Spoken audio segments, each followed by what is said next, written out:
आज ये बहन अपने जीवन की गवाही देने जा रही है। जैसे कि हम बाइबल में पढ़ते हैं कि परमेश्वर ने हन्ना की शर्मिंदगी को ख़त्म किया, वैसे ही परमेश्वर ने इस बहन को बच्चे की आशीष देकर इनकी शर्मिंदगी को ख़त्म किया। तो आइए सुनते हैं इनकी गवाही को। साਰਿਆਂ ਨੂੰ ਜੈ ਮਸੀਹ ਦੀ। ਮੇਰਾ ਨਾਮ ਰੀਨਾ ਹੈ। ਇਹ ਮੇਰੇ ਹਸਬੈਂਡ ਨੇ, ਇਹਨਾਂ ਦਾ ਨਾਮ ਸਨੀ ਮਸੀਹ ਹੈ। ਅਸੀਂ ਗੁਰਦਾਸਪੁਰ ਦੇ ਰਹਿਣ ਵਾਲੇ ਹਾਂ। ਅੱਜ ਅਸੀਂ ਆਪਣੇ ਜੀਵਨ ਦੀ ਬਹੁਤ ਵੱਡੀ ਗਵਾਹੀ ਦੇਣ ਜਾ ਰਹੇ ਹਾਂ। 2016 ਦੇ ਵਿੱਚ ਸਾਡਾ ਵਿਆਹ ਹੋਇਆ। ਵਿਆਹ ਤੋਂ ਬਾਅਦ ਅਸੀਂ ਦੋਵੇਂ ਜੀ ਬੜੇ ਖੁਸ਼ ਸੀ।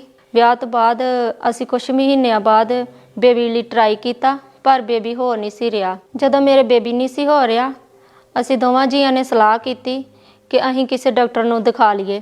ਅਸੀਂ ਡਾਕਟਰ ਦੇ ਕੋਲ ਗਏ। ਉਹਨਾਂ ਨੇ ਮੈਨੂੰ 3 ਮਹੀਨੇ ਵਾਸਤੇ ਦਵਾਈ ਦਿੱਤੀ, ਪਰ ਫਿਰ ਵੀ ਮੇਰੇ ਬੇਬੀ ਹੋ ਨਹੀਂ ਸੀ ਰਿਹਾ। ਜਦੋਂ ਮੈਂ 3 ਮਹੀਨੇ ਦਵਾਈ ਖਾਧੀ, ਪਰ 3 ਮਹੀਨਿਆਂ ਦੇ ਦਵਾਈ ਖਾਣ ਦੇ ਬਾਵਜੂਦ ਵੀ ਮੈਨੂੰ ਬੇਬੀ ਨਹੀਂ ਸੀ ਹੋ ਰਿਹਾ। ਫਿਰ ਉਹਨਾਂ ਹੀ ਡਾਕਟਰਾਂ ਨੇ ਮੈਨੂੰ ਸਲਾਹ ਦਿੱਤੀ ਕਿ ਤੁਸੀਂ ਸਕੈਨ ਕਰਵਾਓ। ਜਦੋਂ ਡਾਕਟਰਾਂ ਨੇ ਸਕੈਨ ਕੀਤੀ, ਸਕੈਨ ਤੋਂ ਬਾਅਦ ਉਹਨਾਂ ਦੱਸਿਆ ਕਿ ਤੁਹਾਡੇ ਬੱਚੇਦਾਨੀ ਦੇ ਵਿੱਚ ਪਾਣੀ ਵਾਲੀਆਂ ਰਸੌਲੀਆਂ ਨੇ। ਤੇ ਉਸ ਤੋਂ ਬਾਅਦ ਮੈਂ ਹੋਰ ਹੀ ਜ਼ਿਆਦਾ ਪਰੇਸ਼ਾਨ ਹੋ ਗਈ ਤੇ ਮੈਨੂੰ ਬਹੁਤ ਹੀ ਦੁੱਖ ਲੱਗਾ। ਜਦੋਂ ਇਹ ਸਕੈਨ ਕਰਵਾ ਕੇ ਘਰੇ ਆਏ ਤੇ ਘਰੇ ਆਣ ਕੇ ਤੇ ਫਿਰ ਦੁਬਾਰਾ ਫਿਰ ਸਾਡੇ ਕੋਈ ਰਿਸ਼ਤੇਦਾਰ ਹੀ ਲਾਗੇ, ਉਹਨਾਂ ਨੇ ਕਿਹਾ ਵੀ ਤੁਸੀਂ ਅੰਮ੍ਰਿਤਸਰ ਦੇ ਵਿੱਚ ਡਾਕਟਰ ਨੇ, ਤੁਸੀਂ ਉਹਨਾਂ ਦੇ ਕੋਲ ਫਿਰ ਤੁਸੀਂ ਦੁਬਾਰਾ ਵਿਖਾ ਲਓ ਉਹਨਾਂ ਨੂੰ ਸਕੈਨ।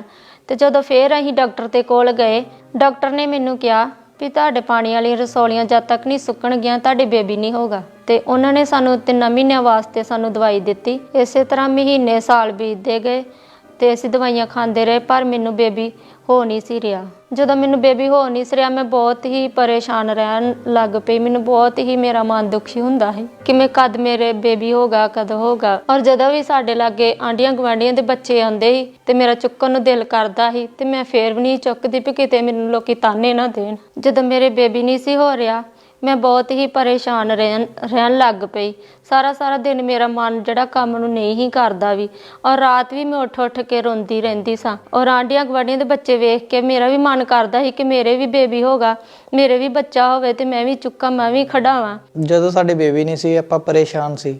ਜਦੋਂ ਮੈਂ ਕੰਮ ਤੇ ਜਾਣਾ, ਮੇਰੇ ਯਾਰਾਂ ਦੋਸਤਾਂ ਨੇ ਮੈਨੂੰ ਕਹਿਣਾ ਵੀ ਤੁਹਾਡੀ ਬੇਬੀ ਨਹੀਂ ਹੈ। ਮੈਂ ਉਹਨਾਂ ਨੂੰ ਕੁਛ ਨਹੀਂ ਦੱਸਣਾ, ਮੈਂ ਚੁੱਪ ਕਰ ਰਹਿਣਾ। ਤੇ ਜਦੋਂ ਘਰੇ ਆਉਣਾ, ਘਰੇ ਵੀ ਪਰੇਸ਼ਾਨ ਹੋਣੇ ਤੇ ਇਹਨਾਂ ਰੋਣ ਲੱਗ ਪੈਣਾ, ਔਰ ਮੈਂ ਵੀ ਰੋਣ ਲੱਗ ਪੈਣਾ। ਜਦੋਂ ਕਿਤੇ ਕਿ ਫੰਕਸ਼ਨ ਜਾਣਾ, ਕਿ ਪ੍ਰੋਗਰਾਮ ਤੇ ਜਾਣਾ, ਤਾਂ ਵੀ ਸਾਨੂੰ ਸਾਡੇ ਰਿਸ਼ਤੇਦਾਰਾਂ ਨੇ ਪੁੱਛਣਾ ਵੀ ਤੁਹਾਡੇ ਬੱਚਾ ਹੋਇਆ ਕਿ ਨਹੀਂ ਹੋਇਆ, ਪਰ ਫਿਰ ਵੀ ਅਸੀਂ ਚੁੱਪ ਕਰ ਰਹਿਣਾ, ਉਹਨਾਂ ਨੂੰ ਕੁਛ ਦੱਸਣਾ ਨਹੀਂ। ਔਰ ਜਿੱਥੇ ਕੋਈ ਕਹਿੰਦਾ ਸੀਗਾ, ਮੈਂ ਉਸੇ ਹਸਪੀਟਲ ਚਲੇ ਜਾਂਦਾ ਸੀਗਾ। ਅਸੀਂ ਘੱਟੋ ਘੱਟ 13 ਤੋਂ 14 ਡਾਕਟਰ ਬਦਲ ਚੁੱਕੇ ਸੀ, ਪਰ ਤਾਂ ਵੀ ਮੇਰੀ ਵਾਈਫ ਦੇ ਬੇਬੀ ਨਹੀਂ ਹੋ ਰਿਹਾ। ਇੱਥੋਂ ਤੱਕ ਵੀ ਸਾਨੂੰ ਲੋਕੀ ਸਲਾਹਾਂ ਦਿੰਦੇ ਸੀਗੇ ਵੀ ਤੁਸੀਂ ਬੱਚਾ ਗੋਦ ਲੈ ਲਓ। ਬੱਚਾ ਨਾ ਹੋਣ ਕਰਕੇ ਅਸੀਂ ਦੋਵੇਂ ਜੀ ਬਹੁਤ ਹੀ ਪਰੇਸ਼ਾਨ ਰਹਿਣ ਲੱਗ ਗਏ ਕਿ ਮੈਂ ਜਦੋਂ ਵੀ ਕਿਤੇ ਕਿਸੇ ਦਾ ਬੱਚਾ ਵੇਖਣਾ ਤੇ ਮੇਰੇ ਮਨ ਦੇ ਵਿੱਚ ਵੀ ਚਾਅ ਆਉਣੀ, ਰੀਝ ਆਉਣੀ ਕਿ ਮੈਂ ਆਪਣੇ ਬੱਚੇ ਨੂੰ ਗੋਦ ਵਿੱਚ ਲਵਾਂ, ਖਿਡਾਵਾਂ, ਔਰ ਬੱਚੇ ਨੂੰ ਮੈਂ ਖਿਡੌਣੇ ਲੈ ਕੇ ਦੇਵਾਂ।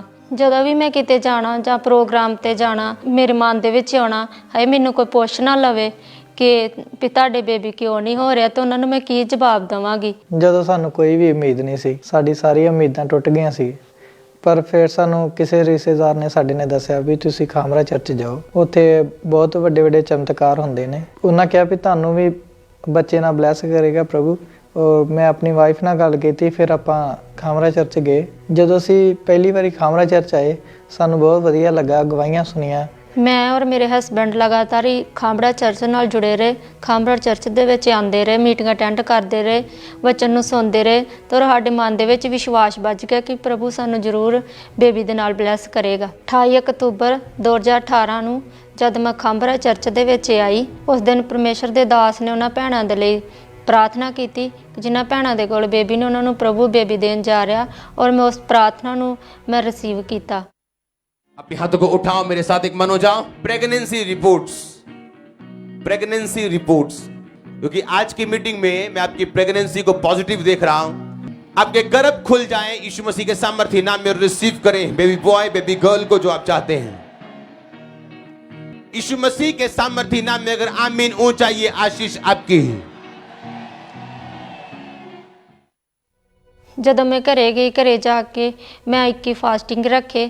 ਮੈਂ ਪਰਮੇਸ਼ਰ ਦੇ ਨਾਲ ਜੁੜੀ ਰਹੀ, ਪਰਮੇਸ਼ਰ ਦੇ ਵਿੱਚ ਬਣੀ ਰਹੀ। 21 ਫਾਸਟਿੰਗਾਂ ਤੋਂ ਬਾਅਦ ਮੈਨੂੰ ਇੱਕ ਡ੍ਰੀਮ ਆਇਆ। ਡ੍ਰੀਮ ਦੇ ਵਿੱਚ ਮੈਨੂੰ ਪ੍ਰਭੂ ਦੇ ਦੂਤ ਨੇ ਕਿਹਾ ਕਿ ਤੁਹਾਡੀਆਂ ਰਿਪੋਰਟਾਂ ਬਿਲਕੁਲ ਹੀ ਨਾਰਮਲ ਨੇ। ਔਰ ਜਦੋਂ ਮੈਂ ਸਵੇਰੇ ਉੱਠੀ ਤੇ ਮੇਰੇ ਮਨ ਦੇ ਵਿੱਚ ਬੜੀ ਰੀਝ ਹੀ, ਮੇਰੇ ਮਨ ਦੇ ਵਿੱਚ ਚਾਅ ਜਿਹਾ ਹੋ ਗਿਆ ਔਰ ਮੇਰੇ ਮਨ ਨੂੰ ਬੜੀ ਹੀ ਸ਼ਾਂਤੀ ਜੀ ਮਿਲੀ। ਫਰਵਰੀ 2019 ਦੇ ਵਿੱਚ ਜਦੋਂ ਮੈਂ ਪ੍ਰੈਗਨੈਂਸੀ ਟੈਸਟ ਕੀਤਾ ਤੇ ਮੈਂ ਪ੍ਰੈਗਨੈਂਟ ਸੀ। ਜਦੋਂ ਮੇਰਾ ਪ੍ਰੈਗਨੈਂਸੀ ਟੈਸਟ ਪੋਜ਼ਿਟਿਵ ਆਇਆ ਮੈਂ ਬਹੁਤ ਖੁਸ਼ ਸੀ, ਮੇਰੇ ਹਸਬੈਂਡ ਵੀ ਬੜੇ ਖੁਸ਼ ਸੀ, ਸਾਰਾ ਘਰ ਦਾ ਪਰਿਵਾਰ ਵੀ ਬੜਾ ਖੁਸ਼ ਸੀ। ਫਿਰ 8 ਨਵੰਬਰ 2019 ਨੂੰ ਪਰਮੇਸ਼ਰ ਨੇ ਸਾਨੂੰ ਬੇਟੇ ਦੇ ਨਾਲ ਬਲੈਸ ਕੀਤਾ। ਮੈਂ ਪਰਮੇਸ਼ਰ ਦਾ ਬਹੁਤ ਹੀ ਧੰਨਵਾਦ ਕਰਦੀ ਹਾਂ ਕਿ ਪਰਮੇਸ਼ਰ ਨੇ ਮੇਰੀਆਂ ਰਸੌਲੀਆਂ ਨੂੰ ਗੈਪ ਕਰਕੇ ਮੈਨੂੰ ਬੇਟੇ ਦੇ ਨਾਲ ਬਲੈਸ ਕੀਤਾ। ਜਦੋਂ ਸਾਡੇ ਬੇਟਾ ਹੋਇਆ ਤੇ ਲੋਕੀ ਸਾਨੂੰ ਆਣ ਕੇ ਪੁੱਛਦੇ ਸੀ ਤੁਸੀਂ ਕਿੱਥੋਂ ਦਵਾਈ ਖਾਧੀ। ਫਿਰ ਅਸੀਂ ਉਹਨਾਂ ਨੂੰ ਪ੍ਰਭੂ ਦੇ ਬਾਰੇ ਦੱਸਿਆ ਕਿ ਅਸੀਂ ਪ੍ਰਭੂ ਦੇ ਨਾਲ ਜੁੜੇ ਰਹੇ ਹਾਂ, ਪਰਮੇਸ਼ਰ ਦੇ ਨਾਲ ਜੁੜੇ ਰਹੇ ਹਾਂ ਤੇ ਖੁਦਾ ਨੇ ਸਾਨੂੰ ਬਲੈਸ ਕੀਤਾ ਹੈ। ਜਿਨ੍ਹਾਂ ਭੈਣਾਂ ਦੇ ਕੋਲ ਬੇਬੀ ਨਹੀਂ ਆ, ਪਰਮੇਸ਼ਰ ਦੇ ਉੱਤੇ ਵਿਸ਼ਵਾਸ ਰੱਖੋ।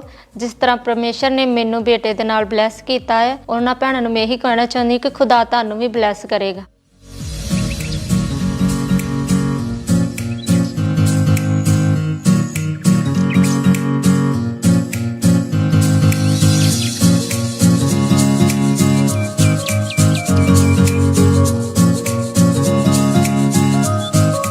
ਔਰ ਅਸੀਂ ਆਪਣੇ ਬੇਟੇ ਦੇ ਨਾਲ ਬਹੁਤ ਹੀ ਜ਼ਿਆਦਾ ਖੁਸ਼ ਹਾਂ। ਅਸੀਂ ਇਸ ਵੱਡੀ ਆਸ਼ੀਸ਼ ਦੇ ਲਈ ਪ੍ਰਭੂ ਦਾ ਬਹੁਤ ਧੰਨਵਾਦ ਕਰਦੇ ਹਾਂ ਤੇ ਪ੍ਰਭੂ ਦੇ ਦਾਸ ਦਾ ਬਹੁਤ ਧੰਨਵਾਦ ਕਰਦੇ ਹਾਂ। ਸਾਰਿਆਂ ਨੂੰ ਜੈ ਮਸੀਹ ਦੀ।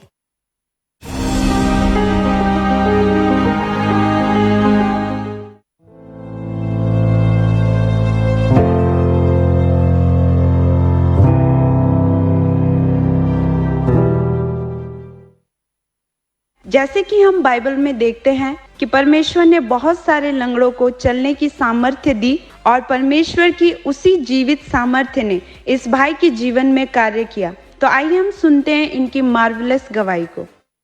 सारे जय मसीह दी। मेरा नाम एमैनुअल, पिंड हटचोवाल, जिला गुरदासपुर का मैं रहने वाला। अज मैं अपने जीवन की गवाही देन जा रहा। जनवरी 2022 की गल आ।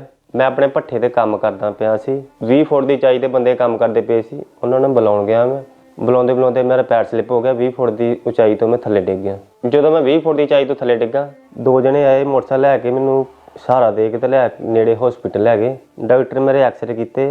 एक्सरे करके मेरे भरा ने दस्सिया ये गिट्टे तो उपर जो हड्डी सज्जी लत्त दी 2 जगह तो फ्रैक्चर हो गई। डॉक्टर मेरे भरा ने कहा भी ये ना सज्जी लत्त का पलस्तर होना जे 1.5 ਤੋਂ 2 महीने लगने ठीक होंदे आ।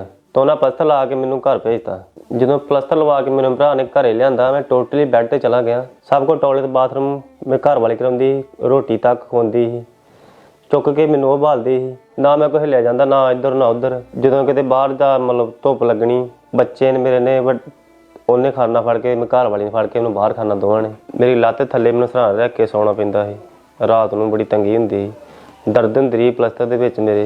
जो मेरे बच्चे मेरे घर वाले मैंने देखते होंगे सी, टॉयलेट बाथरूम कराउंदे रहे। मैंने शर्मिंदगी बड़ी हुंदी रही भी मैं इन्हां नूं संभालना, बच्चों नूं संभालना, ये मैनूं संभालन डे आ। जो मैं रात नूं सौंदा रहा, मैनूं रात नूं नींद नहीं आउंदी रही। मेरी लत्त दर्द हुंदी रही, कीड़ियां तुरदियां लत्त दे विच इन्नियां। रात मैं सोच के लंघ जाना की पता ठीक होना कि नहीं होना, इन्नी दर्द में हुंदी रही। फिर मेरे घर दे मैनूं एक दिन डॉक्टर को लै गए। डॉक्टर ने कहा भी तू जे तुरना चाहता तो शिकंजे सहारे थोड़ा बहुत तुर सकदा, लत्त नहीं थले लगनी चाहिए बिल्कुल थले, मतलब एको लत्त ना तो मतलब शिकंजे सहारे तुर सकदा, इदां नहीं तुर सकदा। जो मैं घर दे मैं डॉक्टर को वापस घरे लैके आए, घरे मैं थोड़ा बहुत तुरदा रहा वॉकर के सहारे भी लत्त ना थले लग जाए। थोड़ा बहुत तुरदा रहा, इन्ना मतलब कभी बाहर आया ना कभी अंदर चल जाना, वॉकर के सहारे तुरदा रहा। सारा दिन मंजी ते लम्मे पिया रहा, किते माड़ा मोटा तुरना हुंदा। इस तरह मैं टोटल बैड ते सी। मैनूं उम्मीद नहीं सी ठीक होऊंगा, कदों नहीं होऊंगा, साल लगणगे 2 साल लगणगे भी ठीक होना कि नहीं होना, लत्त ने चलना कि नहीं चलना। फिर मेरा दोस्त एक दिन मेरा पता लैण वास्ते आया। फिर मेरे दोस्त ने मैनूं कहा मेरे नाल चल, गुरदासपुर विच खांबरा चर्च की ब्रांच आ, उत्थे बहुत सारे लोग ठीक हुंदे आ, तू भी ठीक होएगा। 14 अप्रैल 2022 नूं मेरे घर दे मैनूं गड्डी दे विच पहली वारी गुरदासपुर ब्रांच विच लैके आए। सेवादारां ने मैनूं एमरजेंसी सैक्शन च भालिया। जो परमेश्वर दास ने जब बीमारां ने खास प्रार्थना की।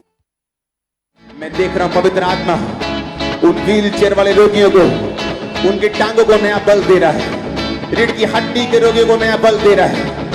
Be healed in Jesus name। चंगे हो जाओ प्रभु यीशु मसीह के सामर्थ्य नाम में, आमीन। ऊंचा तो यह आशीष तुम्हारी है। टीम एमरजेंसी सैक्शन में आई, उन्हें मेरे प्रार्थना नाल ऑयल लगाया और मैं अपने आप को चेक किया। मैं बिना शिकंजे ते सहारे बिल्कुल चल पा रहा है ਔਰ ਉਸੇ ਵੇਲੇ ਮੈਂ ਗਵਾਹੀ ਦੇਣ ਅੱਗੇ ਗਿਆ। परमेश्वर दासी ने हेड चर्च तो मेरे गवाही दी। ब्रदर इमैनुअल गुरदासपुर ब्रांच से इनकी टेस्टिमनी। ये भाई कहते हैं कि 20 फुट की ऊंचाई से ऊपर से गिरे थे और कहते हैं कि तभी से ये भाई चल नहीं पा रहे थे, शिकंजे के सहारे चलते थे, प्लेट्स पड़ी थी। वीडियो देख सकते हैं। आज खुदा की आत्मा ने छुआ, अभी गुरदासपुर ब्रांच में मौजूद है। जैसे ही आपने प्रेयर की तभी खुदा की आत्मा ने छुआ, पूरी तरह से हील और शिकंजा छोड़ा। तारीफ करो जोर। जो शिकंजे तो सहारे तो बिना मैं चलन लग पिया, ਮੈਨੂੰ ਆਪਣੇ ਆਪ ਨੂੰ ਇਦਾਂ ਵਧੀਆ ਲੱਗਾ। ਔਰ ਜਦੋਂ ਮੈਂ ਚਰਚ ਗਿਆ ਸਕੰਜੇ ਨਾਲ ਗਿਆ, ਸਕੰਜੇ ਚਰਚ ਤੋਂ ਬਾਅਦ ਮੈਂ ਸਕੰਜੇ ਤੋਂ ਬਿਨਾਂ ਆਇਆ ਤੁਰ ਕੇ, ਔਰ ਮੇਰੇ ਘਰ ਦੇ ਵੀ ਹੈਰਾਨ ਸੀ, ਲਾਗੇ ਆਂਢ ਗੁਆਂਢੀ ਵੀ ਹੈਰਾਨ ਸੀ। ਉਸ ਦਿਨ ਤੋਂ ਬਾਅਦ ਮੈਂ ਬਿਲਕੁਲ ਠੀਕ ਹਾਂ। ਟਾਇਲਟ ਬਾਥਰੂਮ ਆਪੇ ਮੈਂ ਜਾਂਦਾ, ਸਭ ਕੁਝ, ਮੈਨੂੰ ਸਕੰਜੇ ਦੇ ਸਹਾਰੇ ਦੀ ਕੋਈ ਲੋੜ ਨਹੀਂ। ਕਿ ਉਸ ਦਿਨ ਤੋਂ ਬਾਅਦ ਮੈਂ ਆਪਣੇ ਕੰਮ ਤੇ ਜਾਂਦਾ, ਟਰੈਕਟਰ ਵੀ ਆਪੇ ਚਲਾਉਂਦਾ। ਮੈਂ ਜਿਹੜੇ ਲੋਕੀ ਬੈਠ ਤੇ ਮੈਂ ਉਹਨਾਂ ਨੂੰ ਇਹ ਕਹਿਣਾ ਚਾਹੁੰਦਾ ਕਿ ਪ੍ਰਭੂ ਤੇ ਵਿਸ਼ਵਾਸ ਰੱਖੋ। ਜਿਸ ਤਰ੍ਹਾਂ ਮੈਨੂੰ ਪ੍ਰਭੂ ਨੇ ਠੀਕ ਕੀਤਾ, ਤੁਹਾਨੂੰ ਵੀ ਠੀਕ ਕਰੂਗਾ।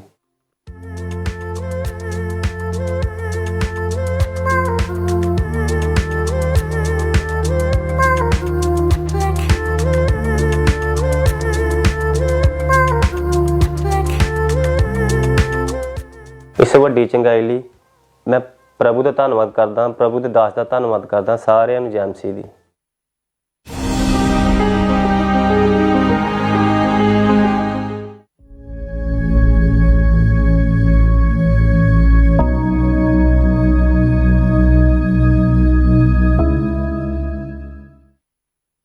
जैसा कि बाइबल में लिखा है, मैं इस नगर का इलाज करके इसके निवासियों को चंगा करूंगा और उन पर पूरी शांति और सच्चाई प्रकट करूंगा।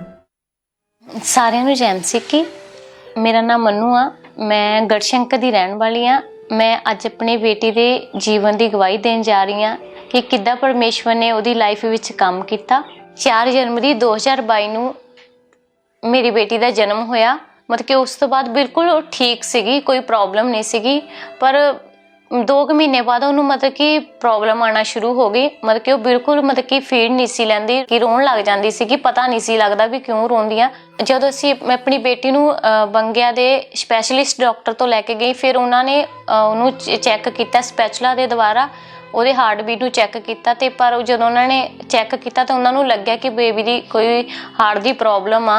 ਉਸ ਤੋਂ ਬਾਅਦ ਫਿਰ ਸਾਨੂੰ ਡਾਕਟਰ ਨੇ ਦੱਸਿਆ ਇੱਕ ਹਸਪੀਟਲ ਬਾਰੇ, ਲੁਧਿਆਣੇ ਹਸਪੀਟਲ, ਉਹ ਕਿ ਉਹ ਹਾਰਟ ਦਾ ਸਪੈਸ਼ਲ ਹੈ। ਉਸ ਤੋਂ ਬਾਅਦ ਫਿਰ ਅਸੀਂ ਇਹਨੂੰ ਲੁਧਿਆਣੇ ਦੇ ਹਾਰਟ ਸਪੈਸ਼ਲਿਸਟ ਹਸਪੀਟਲ ਲੈ ਕੇ ਗਏ। ਉੱਥੇ ਜਾ ਕੇ ਡਾਕਟਰ ਨੇ ਮੇਰੀ ਬੇਟੀ ਦੀ ਸਕੈਨਿੰਗ ਕੀਤੀ। ਉਸ ਤੋਂ ਬਾਅਦ ਸਾਨੂੰ ਡਾਕਟਰ ਨੇ ਦੱਸਿਆ ਕਿ ਬੇਬੀ ਦੇ ਮਤਲਬ ਕਿ ਹਾਰਟ ਦੀ ਜਿਹੜੀ ਲੈਫਟ ਸਾਈਡ ਦੀ ਆਰਟਰੀ ਆ ਉਹਦੇ ਵਿੱਚ ਬਲੱਡ ਸਪਲਾਈ ਨਹੀਂ ਹੋ ਰਿਹਾ, ਜਿਸ ਕਰਕੇ ਬੇਬੀ ਦਾ ਹਾਰਟ ਪ੍ਰੋਪਰ ਤਰੀਕੇ ਦੇ ਨਾਲ ਪੰਪਿੰਗ ਨਹੀਂ ਕਰ ਰਿਹਾ। ਡਾਕਟਰ ਨੇ ਕਿਹਾ ਇਸੇ ਕਰਕੇ ਇਹਦਾ ਹਾਰਟ 10% ਹੀ ਕੰਮ ਕਰ ਰਿਹਾ ਆ, ਜਿਸ ਕਰਕੇ ਇਹਦੀ ਬਹੁਤ ਕ੍ਰਿਟੀਕਲ ਸਿਚੁਏਸ਼ਨ ਹੋ ਚੁੱਕੀ ਆ ਤੇ ਇਹਦਾ ਬਚਣਾ ਬਹੁਤ ਮੁਸ਼ਕਿਲ ਆ। ਫਿਰ ਸਾਨੂੰ ਡਾਕਟਰ ਨੇ ਦੱਸਿਆ ਕਿ ਬੱਚੇ ਦਾ ਆਪਰੇਟ ਕਰਨਾ ਪੈਣਾ ਆ, ਜਿਹੜੀ ਇਹਦੇ ਹਾਰਟ ਦੀ ਨਾੜ ਹੈ ਉਹਨੂੰ ਐਕਸਚੇਂਜ ਕਰਨਾ ਪੈਣਾ ਆ, ਜਿਸ ਦੀ ਵਜ੍ਹਾ ਦੇ ਨਾਲ ਬੱਚੇ ਦਾ ਹਾਰਟ ਪ੍ਰੋਪਰ ਤਰੀਕੇ ਦੇ ਨਾਲ ਕੰਮ ਕਰ ਪਾਏਗਾ। ਫਿਰ ਉਸ ਤੋਂ ਬਾਅਦ ਡਾਕਟਰ ਨੇ ਸਾਨੂੰ 6 ਤੋਂ 7 ਲੱਖ ਰੁਪਏ ਦਾ ਖਰਚਾ ਦੱਸਿਆ। ਪਰ ਫਿਰ ਜਦੋਂ ਅਸੀਂ ਡਾਕਟਰ ਨੂੰ ਪੁੱਛਿਆ ਕਿ ਇਹਦੀ ਕੋਈ ਗਾਰੰਟੀ, ਪਰ ਡਾਕਟਰ ਨੇ ਸਾਨੂੰ ਕੋਈ ਵੀ ਇਸ ਚੀਜ਼ ਦੀ ਗਾਰੰਟੀ ਨਹੀਂ ਦਿੱਤੀ ਕਿ ਤੁਹਾਡਾ ਬੱਚਾ ਬਚ ਸਕਦਾ ਹੈ। ਉਹਨਾਂ ਨੇ ਸਾਨੂੰ ਸਾਫ਼-ਸਾਫ਼ ਕਹਿਤਾ ਸੀਗਾ ਕਿ ਤੁਹਾਡੇ ਬੱਚੇ ਦੀ ਆਪਰੇਟ ਦੇ ਦੁਆਰਾ ਡੈਥ ਵੀ ਹੋ ਸਕਦੀ ਆ, ਕਿਉਂਕਿ ਇਸ ਕੇਸ ਦੇ ਵਿੱਚ 100% ਚੋਂ ਕੁਝ ਕੀ ਬੱਚੇ ਆ ਜਿਹੜੇ ਬਚ ਸਕਦੇ ਆ, ਨਹੀਂ ਤਾਂ ਬੱਚਿਆਂ ਦੀ ਡੈਥ ਹੀ ਹੋ ਜਾਂਦੀ ਹੈ। ਉਸ ਤੋਂ ਬਾਅਦ ਫਿਰ ਸਾਨੂੰ ਮਤਲਬ ਕਿ ਜਦੋਂ ਡਾਕਟਰ ਨੇ ਕਿਹਾ ਕਿ ਤੁਹਾਡਾ ਬੱਚੇ ਦੀ ਇੰਨੇ ਪੈਸੇ ਲੱਗਣ ਦੇ ਬਾਵਜੂਦ ਵੀ ਬੱਚੇ ਦੀ ਅਸੀਂ ਕੋਈ ਗਾਰੰਟੀ ਨਹੀਂ ਦਿੰਦੇ ਹੈਗੇ, ਫਿਰ ਸਾਡੀ ਫੈਮਿਲੀ ਬਹੁਤ ਜ਼ਿਆਦਾ ਡਰ ਗਈ ਸੀ ਇਸ ਚੀਜ਼ ਨੂੰ ਲੈ ਕੇ। ਮਤਲਬ ਕਿ ਬਹੁਤ ਜ਼ਿਆਦਾ ਟੈਨਸ਼ਨ ਹੋ ਗਈ ਸੀਗੀ। ਫਿਰ ਉਸ ਤੋਂ ਬਾਅਦ ਅਸੀਂ ਆਪਣੀ ਬੇਟੀ ਨੂੰ ਲੁਧਿਆਣੇ ਤੋਂ ਆਪਣੇ ਸ਼ਹਿਰ ਗੜਸ਼ੰਕਰ 'ਚ ਲੈ ਆਏ, ਆਪਣੇ ਘਰ ਲੈ ਆਏ। ਉਸ ਤੋਂ ਬਾਅਦ ਫਿਰ ਅਸੀਂ ਇੱਕ ਡਾਕਟਰ ਨੂੰ ਹੋਰ ਪੁੱਛਿਆ, ਗੜਸ਼ੰਕਰ ਦੇ ਡਾਕਟਰ ਨੂੰ ਪੁੱਛਿਆ। ਫਿਰ ਉਹਨਾਂ ਨੇ ਮਤਲਬ ਕਿ ਜਦੋਂ ਮੇਰੇ ਬੇਬੀ ਨੂੰ ਚੈੱਕ ਕੀਤਾ, ਉਹਨਾਂ ਨੇ ਕਿਹਾ ਕਿ ਤੁਹਾਡੇ ਬੇਬੀ ਦੀ ਪ੍ਰੋਬਲਮ ਬਹੁਤ ਕ੍ਰਿਟੀਕਲ ਆ। ਫਿਰ ਸਾਨੂੰ ਡਾਕਟਰ ਨੇ ਕਿਹਾ ਕਿ ਤੁਸੀਂ ਚੰਡੀਗੜ੍ਹ ਦੇ ਵੱਡੇ ਹਸਪੀਟਲ ਵਿੱਚ ਆਪਣੀ ਬੇਟੀ ਨੂੰ ਲੈ ਜਾਓ, ਕਿ ਉੱਥੇ ਤੁਹਾਡੀ ਬੇਟੀ ਦਾ ਇਲਾਜ ਹੋ ਸਕਦਾ ਆ। ਫਿਰ ਅਸੀਂ ਆਪਣੀ ਬੇਟੀ ਨੂੰ ਚੰਡੀਗੜ੍ਹ ਦੇ ਵੱਡੇ ਹਸਪੀਟਲ 'ਚ ਲੈ ਗਏ। ਫਿਰ ਉੱਥੇ ਡਾਕਟਰਾਂ ਨੇ ਮੇਰੀ ਬੇਟੀ ਨੂੰ ਐਡਮਿਟ ਕੀਤਾ। ਉਸ ਤੋਂ ਬਾਅਦ ਮੇਰੀ ਬੇਟੀ ਦੇ ਦੁਬਾਰਾ ਤੋਂ ਸਾਰੀਆਂ MRI, CT ਸਕੈਨ, ਸਾਰਾ ਕੁਛ ਹੀ ਦੁਬਾਰਾ ਤੋਂ ਹੋਇਆ। ਫਿਰ ਸਾਨੂੰ ਡਾਕਟਰ ਨੇ ਕਿਹਾ ਕਿ ਤੁਹਾਡੀ ਬੇਟੀ ਦਾ ਆਪਰੇਟ ਹੋਏਗਾ। ਆਪਰੇਟ ਕਰਨ ਤੋਂ ਪਹਿਲਾਂ ਡਾਕਟਰ ਨੇ ਸਾਡੇ ਕੋਲ ਸਾਈਨ ਲੈ ਲਿਆ ਆਪਰੇਟ ਦੇ ਦੌਰਾਨ ਤੁਹਾਡੀ ਬੇਟੀ ਦੀ ਡੈਥ ਹੁੰਦੀ ਹੈ ਤਾਂ ਸਾਡੀ ਕੋਈ ਗਾਰੰਟੀ ਨਹੀਂ। ਆਪਰੇਟ ਤੋਂ ਬਾਅਦ ਡਾਕਟਰ ਨੇ ਮੇਰੀ ਬੇਟੀ ਨੂੰ ICU ਰੂਮ ਵਿੱਚ ਸ਼ਿਫਟ ਕਰ ਦਿੱਤਾ। ਮੇਰੀ ਬੇਟੀ ਵੈਂਟੀਲੇਟਰ ਤੇ ਸੀ। ਮੇਰੀ ਬੇਟੀ ਦੇ ਬਹੁਤ ਸਾਰੇ ਪਾਈਪ ਲੱਗੇ ਹੋਏ ਸੀਗੇ, ਫੂਡ ਪਾਈਪ ਲੱਗਾ ਸੀ, ਯੂਰਿਨ ਪਾਈਪ ਲੱਗਾ ਸੀਗਾ, ਇਹਦੇ ਮਤਲਬ ਕਿ ਸਾਰੀ ਬੋਡੀ ਤੇ ਹੀ ਪਾਈਪ ਲੱਗੇ ਹੋਏ ਸੀਗੇ। ਮਤਲਬ ਕਿ ਮੈਂ ਉਸ ਚੀਜ਼ ਨੂੰ ਦੇਖ ਕੇ ਬਹੁਤ ਡਰ ਗਈ ਸੀਗੀ। ਫਿਰ ਮੇਰੀ ਬੇਟੀ 25 ਦਿਨ ICU ਵਿੱਚ ਰਹੀ। ਆਪਰੇਟ ਤੋਂ ਬਾਅਦ ਮੇਰੀ ਬੇਟੀ ਕੁਝ ਵੀ ਖਾ ਪੀ ਨਹੀਂ ਰਹੀ ਸੀਗੀ। ਇਹ ਸਿਰਫ ਲਗਾਤਾਰ ਵੈਂਟੀਲੇਟਰ ਤੇ ਸੀ ਤੇ ਇਹ ਸਿਰਫ ਦਵਾਈਆਂ ਤੇ ਹੀ ਡਿਪੈਂਡ ਸੀ। ਆਪਰੇਸ਼ਨ ਤੋਂ ਬਾਅਦ ਮੇਰੀ ਬੇਟੀ ਦੇ ਲੈਫਟ ਲੰਗ ਤੇ ਇਫੈਕਟ ਪੈ ਗਿਆ ਸੀ, ਜਿਸ ਕਰਕੇ ਉਹਦੀ ਲੰਗ ਵਿੱਚ ਇਨਫੈਕਸ਼ਨ ਹੋ ਗਈ ਸੀ, ਜਿਸ ਕਰਕੇ ਉਹਨੂੰ ਦਿੱਕਤ ਆ ਰਹੀ ਸੀਗੀ। ਜਦੋਂ ਸਾਨੂੰ ਡਾਕਟਰ ਨੇ ਦੱਸਿਆ ਕਿ ਤੁਹਾਡੀ ਬੇਟੀ ਦੇ ਲੈਫਟ ਲੰਗਸ ਵਿੱਚ ਵੀ ਇਨਫੈਕਸ਼ਨ ਆਈ ਹੋਈ ਹੈ ਤੇ ਉਸ ਟਾਈਮ ਤੇ ਸਾਨੂੰ ਮਤਲਬ ਕਿ ਬਹੁਤ ਜ਼ਿਆਦਾ ਟੈਨਸ਼ਨ ਹੋ ਗਈ ਸੀ। ਮੈਂ ਤੇ ਮੇਰੇ ਹਸਬੈਂਡ ਸੋਚਦੇ ਸੀ ਕਿ ਇੰਨਾ ਟਾਈਮ ਹੋ ਗਿਆ ਸਾਨੂੰ ਘਰ ਤੋਂ ਬਾਹਰ ਆਏ ਹੋਇਆਂ ਨੂੰ, ਸਾਡੀ ਬੇਟੀ ਦੀ ਹੈਲਥ ਹਜੇ ਵੀ ਠੀਕ ਨਹੀਂ ਹੋ ਰਹੀ ਤੇ ਔਰ ਪਿੱਛੇ ਮੇਰੀ ਫੈਮਿਲੀ ਵੀ ਬਹੁਤ ਟੈਨਸ਼ਨ ਵਿੱਚ ਸੀ ਕਿ ਸਾਡੀ ਬੇਟੀ ਦੀ ਸਿਚੁਏਸ਼ਨ ਹਜੇ ਸਹੀ ਨਹੀਂ ਹੋ ਰਹੀ ਤੇ ਅਸੀਂ ਇਹੀ ਸੋਚਦੇ ਰਹਿੰਦੇ ਸੀਗੇ ਕਿ ਅਸੀਂ ਕਦੋਂ ਆਪਣੀ ਬੇਟੀ ਨੂੰ ਠੀਕ ਹੋ ਕੇ ਘਰੇ ਲੈ ਕੇ ਜਾਵਾਂਗੇ।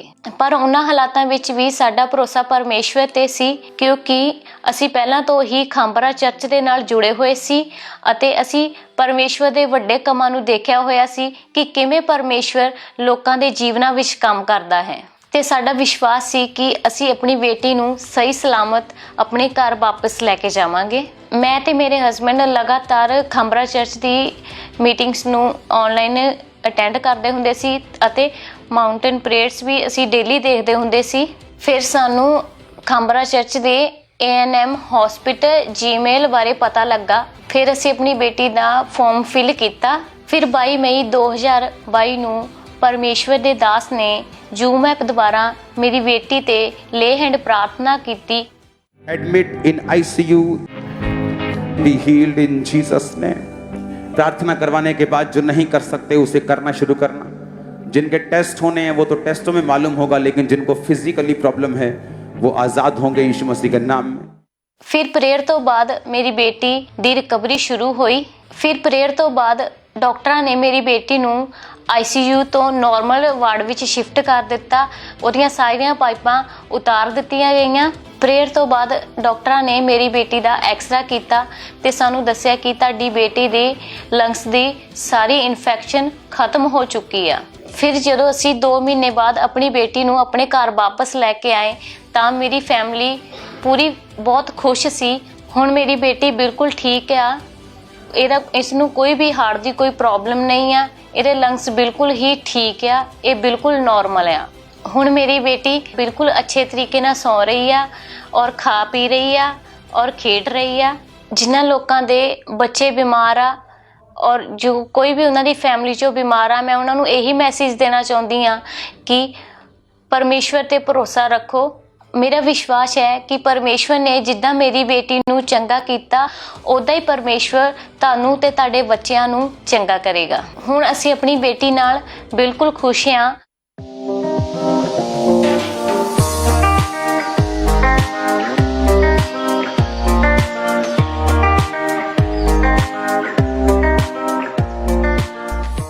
ਮੈਂ ਆਪਣੀ ਬੇਟੀ ਦੀ ਇਸ ਚੰਗਿਆਈ ਲਈ ਪਰਮੇਸ਼ਵਰ ਦਾ ਧੰਨਵਾਦ ਕਰਦੀ ਹਾਂ ਅਤੇ ਪਰਮੇਸ਼ਵਰ ਦੇ ਦਾਸ ਦਾ ਵੀ ਧੰਨਵਾਦ ਕਰਦੀ ਹਾਂ। ਸਾਰਿਆਂ ਨੂੰ ਜੈ ਮਸੀਹ ਕੀ।